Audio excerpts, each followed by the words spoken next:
Hai, Assalamualaikum warahmatullahi wabarakatuh. Selamat pagi diucapkan kepada semua anak murid tahun 2 yang dikasihi Allah sekalian. Okey, apa khabar semua? Ustazah harap kamu semua berada dalam keadaan sihat dan masih lagi bersemangat untuk laksanakan sesi PDPR kita pada pagi ini.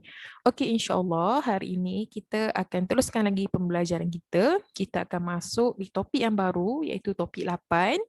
Topik campuran. Okey, topik campuran. Jadi, kalau buku teks, kamu boleh buka muka surat 87. Okey. Okey, kelas, kita tengok dulu objektif pembelajaran kita pada hari ini. Okey, di akhir pembelajaran ini, murid dapat memerihalkan kaedah untuk mengasingkan campuran pelbagai bahan atau objek. Okey, disebabkan hari ini kita belajar tentang campuran, jadi kita nak tahu apa kaedah untuk mengasingkan campuran. Tak kisahlah campuran bahan ataupun campuran objek. Okey, itu yang pertama. Okey, yang kedua, menakul cara yang digunakan untuk mengasingkan campuran pelbagai bahan dan objek. Okey, macam yang pertama tadi, kita nak tahu kaedah, betul? Yang kedua ni, kita nak tengok macam mana cara yang digunakan. Bila dah ada kaedah, jadi bagaimana pelaksanaan ataupun cara yang digunakan untuk mengasingkan campuran pelbagai bahan dan objek. Okey, jadi kita pergi kepada yang pertama dulu. Okey. Okey, yang pertama kita nak tahu kaedah untuk mengasingkan campuran pelbagai bahan atau objek. Jadi, kalau dalam buku teks kamu ni, terdapat beberapa kaedah yang digunakan untuk mengasingkan campuran. Jadi, yang pertama adalah menyisih. Okey, yang pertama adalah menyisih. Yang kedua, mengayak. Okey, mengayak adalah yang kedua. Yang ketiga, menggunakan magnet. Yang keempat, mengapung. Dan yang kelima, menuras. Okey, jadi kelima-lima kaedah ini adalah kaedah yang berbeza. Jadi, bila kaedah pun berbeza, maknanya bahan dan objek juga adalah berbeza. Okey, macam mana kita nak tahu dan macam mana caranya? Okey, jom kita tengok video selepas ini, okey? Okey kelas, kita pergi kepada cara untuk mengasingkan campuran bahan atau objek. Cara yang pertama adalah menyisih. Okey, seperti mana yang dalam video Ustazah ni, Ustazah ada beras dan kacang hijau. Okey, jadi apa yang dikatakan dengan menyisih? Okey, mula-mula Ustazah keluarkan dulu bahan tersebut. Okey, bahan tersebut telah bercampur bukan? Okey, menyisih ini adalah mengasingkan bahan yang bersaiz besar dan mempunyai bentuk yang berbeza.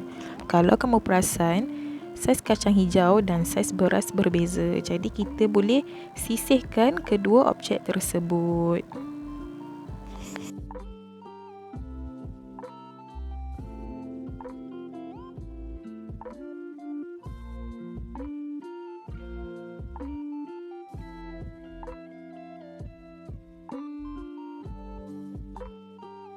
Cara kedua adalah mengayak. Okey, apa pula yang dikatakan sebagai mengayak? Okey, Ustazah ada bahan penting dalam mengayak iaitu penapis.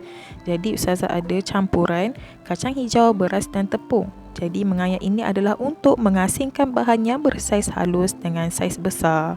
Okey, Ustazah nak dapatkan bahan yang bersaiz besar. Jadi Ustazah perlu ayak dahulu supaya ianya dapat diasingkan. Nampak tu? Ustazah dapat asingkan beras dan kacang hijau dan Ustazah juga dapat tepung. Okey, ini dikatakan sebagai mengayak. Yang ketiga adalah menggunakan magnet. Okey, macam mana pula yang dikatakan sebagai menggunakan magnet? Okey, jadi Ustazah ada magnet di sini bersama dengan ubat stapler. Okey, jadi ubat stapler ni Ustazah campurkan sekali bersama dengan tepung. Okey, susah sebenarnya kita nak cari ubat stapler dalam tepung. Jadi Ustazah gunakan magnet. Jadi fungsinya adalah untuk mengasingkan bahan yang boleh ditarik dengan magnet. Okey. Jadi benda yang boleh ditarik dengan magnet saja boleh menggunakan magnet. Kalau tak boleh ditarik dengan magnet, tak boleh guna magnet. Nampak tu? Okey, cara keempat adalah mengapung. Okey, bila sebut mengapung, bahan pertama sekali sudah semestinya air. Okey, jadi Ustazah ada bahan-bahan campuran lain seperti berteh jagung, lada hitam, beras dan kacang hijau. Jadi Ustazah nak dapatkan lada hitam. Cara macam mana Ustazah nak buat? Ustazah masukkan ke semua bahan tadi, campuran tadi di dalam air. Jadi mengapung ini ialah mengasihkan bahan yang boleh mengapung daripada bahan yang boleh tenggelam. Jadi mudah tak untuk Ustazah dapatkan biji ladi hitam? Nampak tu? Ladi hitam dapat terapung. Dan yang terakhir sekali adalah menuras. Okey. Menuras ini, Ustazah tak ada kertas turas, Ustazah gunakan penapis. Menuras ni untuk mengasihkan bahan pepejar dengan air. Contohnya kalau kita buat air teh ke, air kopi ke, macam dalam video ni, kopi.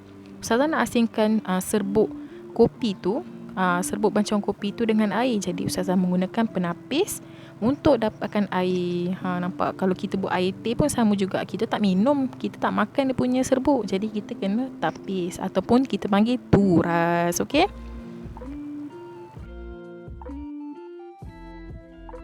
So kelas, itu saja untuk pembelajaran kita pada hari ini. Jadi kesimpulannya, ada 5 kaedah untuk mengasingkan campuran. Yang pertama adalah menyisih, yang kedua adalah mengayak, yang ketiga adalah menggunakan magnet, yang keempat mengapung, dan yang terakhir sekali adalah menuras. Okey kelas?